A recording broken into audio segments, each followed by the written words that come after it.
So కాబట్టి ఈరోజు మనం వెళ్తున్న మార్గంలో కొన్ని సందర్భాల్లో ఒక గిల్టీ ఫీలింగ్ ఉంటుంది. ఒక తప్పు జరిగినప్పుడు ఎవరికైనా ఒక గొడవ జరిగింది అనుకుందాం, వాళ్ళు ఏదో మనం తిట్టేసాం, లేకపోతే వాళ్ళు ఏదో సమస్య పడ్డారు. తర్వాత వాళ్ళు ఎదురవుతున్నప్పుడు ఏమవుతుంది? సరిగ్గా మనం ఫ్రీగా మాట్లాడగలమా? ఫ్రీగా మాట్లాడలేం. లోపల ఏదో ఒక గిల్టీ ఫీలింగ్. బహుశా మనమే ఒక తప్పు చేసాం అనుకుందాం, అయ్యో చేసిన తప్పు నేనేం చేశాను, అదొక గిల్టీ ఫీలింగ్ ఉండిపోద్ది. తప్పు జరిగింది, ఓకే, తప్పు జరిగినప్పుడు మనం ఏం చేయాలి? వెంటనే క్షమాపణ చెప్పేయాలి, అయిపోద్ది, ఫర్గివ్నెస్ వచ్చేసింది. ప్రభు ఏం చేస్తాడు? దాన్ని మరలా జ్ఞాపకం చేసుకోవటం. అక్కడి నుంచి ఒక మంచి ప్రభుతో ఒక సంబంధాన్ని మనం కలిగి మనం ముందుకు వెళ్తూ ఉండాలి. అపవాది ఏం చేస్తాడంటే పదే జరిగిన ఆ పాస్ట్ని మనం గుర్తు చేస్తుంటాడు. దాన్నే గుర్తు చేసి మనల్ని కంప్రెస్ చేయడానికి, మనం నలిపేయడానికి, తొక్కేయడానికి చూస్తుంటాడు జరిగిన సంఘటన. ప్రభు అంటాడు జరిగిపోయింది, ఓకే, దాన్ని నేనేం చేసావు? క్షమాపణ అడిగేసావు, విడిచిపెట్టేసావు, అయిపోయింది. సో ఇప్పుడు కొత్త లైఫ్, నూతన జీవితము, నూతన విధానము మనం ఆలోచన చేయాలి. ఇంకా జరిగిపోయిన దాన్ని మనం ఏం చేయలేము, అయిపోయింది. దేవుడు దాన్ని ఏం చేశాడు? తుడిచేశాడు. ప్రభు జ్ఞాపకం చేసుకున్నాడు, మనం కూడా జ్ఞాపకం చేసుకోవద్దు.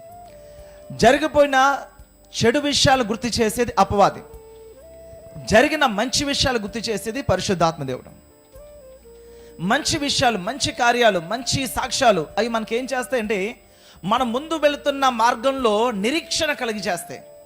ఇంకా అర్థమైందా? మంచి విషయాలు, మంచి సాక్ష్యాలు, అద్భుతాలు ఇవేం చేస్తాయి? నిరీక్షణ పెంచుతాయి. మనం అద్భుతం పొందుకోవాలి. మనం వెళ్తున్న మార్గంలో ఇరుకుగా ఉంది, అక్కడ మనకి ఏం చేస్తే అదిగో అద్భుతం జరిగింది కదా, అదిగో ఆ రోజు దేవుడు కాపాడాడు కదా, అదిగో ఆ రోజు నీకు సహాయం చేశారు కదా, అది గుర్తొచ్చిన ఏం చేస్తారు? ఎస్, ఇప్పుడు కూడా సహాయం చేస్తారు, ఇప్పుడు కూడా నాకు బలం కలుగుద్ది, ఇప్పుడు కూడా నేను జయిస్తాను, ఇప్పుడు కూడా నేను ముందుగా నిలబడతాను. ఎందుకంటే అప్పుడు కాపాడిన దేవుడు ఇప్పుడు కూడా కాపాడుతాడు. కానీ అపవాది ఏం చేస్తాడండి? అప్పుడు నువ్వు చేసే కొత్త తప్పు, ఇదిగో మరలా తప్పు జరుగుద్ది, మరలా అలా జరుగుద్ది, నువ్వంతే, నువ్వు అలాగే చేస్తావు అని ఒక గిల్టీ ఫీలింగ్లో అపవాది మనల్ని పెట్టేస్తుంటాడు. సుబి అపవాది సంబంధమైన ఈ గిల్టీ ఫీలింగ్ కావచ్చు, జరిగిపోయిన ఆ పాపమును దాన్ని మళ్ళా పదే జ్ఞాపకం చేసుకోవడం కావచ్చు. సో వీటన్నీ కూడా దోషారోపణ, అపవాది సంబంధమైన దోషారోపణ, అపవాది సంబంధమైన ఇవన్నీ కూడా మన విశ్వాసాన్ని కృంగదీసేవి. మనం అందరూ పోరాడుతున్నాం. ఏంటి మన పోరాటము? ఎఫెసీయులకు రాసిన పత్రిక 6వ అధ్యాయంలో రాయబడింది. మన పోరాటము ఎవరితో మనం పోరాడుతున్నాం? శరీరంతో కాదు కదా, దురాత్మల సమూహము, అంధకార లోకనాథుడు, ఆకాశ మండల దురాత్మ సమూహము అని ఈ వాటి పేర్లు ఉన్నాయి. సో వాటితో మనం పోరాడుతున్నాం. ఏంటి పోరాటము? దేవుడు ప్రభు మనలోనికి వచ్చి తన చిత్తాన్ని బయలుపరుస్తూ, తన కార్యం జరిగిస్తూ విశ్వాసాలను నడిపించాలని ప్రభు ప్రయత్నం చేస్తుంటాడు. మన ప్రభుకి మనం చేయించామనుకోండి, అపవాది ఓడిపోతాడు. ఇహలోకం ఏం చేస్తుంటే ఈ రోజుల్లో మనం ఇలాగే ఉండాలి, వీరికి ఇలాగే మాట్లాడాలి, వీళ్ళకి ఇలాగే ప్రత్యుత్తరం ఇవ్వాలి. వాడు చేశారు కదా, నువ్వు చేయి, వాడికి అర్థం అవుద్ది. నీకు నష్టం కలిగి కదా, వాడికి నష్టపరిచేయి, ఈ నష్టపడి వాడికి తెలుస్తుంది. అది అపవాది సంబంధమైంది, అపవాది సంబంధమైంది.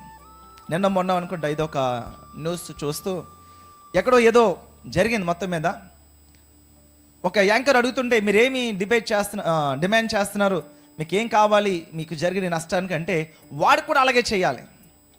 ఇది విని బోర్ కొట్టేసింది. ఏంటంటే ఇటువంటివి వాళ్ళు చేస్తున్నారు, కేసులు పెరుగుతున్నాయి, లా పెరుగుతుంది, శిక్షలు పెరుగుతున్నాయి, ఏవేవో కొత్త శిక్షలు పెరుగుతున్నాయి. అట్ ది సేమ్ టైం జరుగుతున్న పాపాలు కూడా పెరుగుతున్నాయి. అపవాది వాళ్ళని వాడుకొని అపవాది ఆ క్రియలు చేస్తుంటారు. మనిషికి కావాల్సింది ఏంటి? అపవాది నుంచి విడుదల కావాలి, విడుదల కావాలి. ఎప్పుడైతే అపవాది యొక్క విడుదల కలిగిందో, వాళ్ళ హృదయం తెరవబడిందో, పరిశుద్ధాత్మ దేవుడు ఎప్పుడైతే వారి హృదయంలో కార్యం చేస్తారో ఆటోమేటిక్గా సాధువత్వం కానీ, మృదువత్వం కానీ, నెమ్మదత్వం కానీ ఇవన్నీ కూడా ప్రభు మనకి అలవాటు చేస్తాడు. ప్రశాంతత కానీ, నష్టము, పగ, వాళ్ళు ఎవరు కూడా మనల్ని దోచుకోలేరు, మన ఎవరు తీయలేరు, దేవుడు ఆశీర్వాదం ఎవరు తీయలేరు. కాబట్టి ఎవరి మీద పగలేదు, ఎవరి మీద అనుమానం లేదు. సో కాబట్టి ఈ విషయాలు మనం అర్థం చేసుకోవాలి. దేవుడు మనకు కృపనిస్తున్నాడు. దేవుడు మనకి ఇచ్చే కృపను మనం పొందుకుంటున్నప్పుడు ఈ కృపను పొందుకోకుండా ఆపగలిగే అంశాలు ఇవే: పాపం చేసామని అపద్రవ భావము, ఈ గిల్టీ ఫీలింగ్ కావచ్చు, దోషారోపణ కావచ్చు. ఇవన్నీ దేవుని యొక్క కృప, దేవుడు కృపను మనం పొందుకోనివ్వకుండా, కృప ద్వారా ఆశీర్వాదం పొందుకోనివ్వకుండా చేస్తూ ఉంటాయి.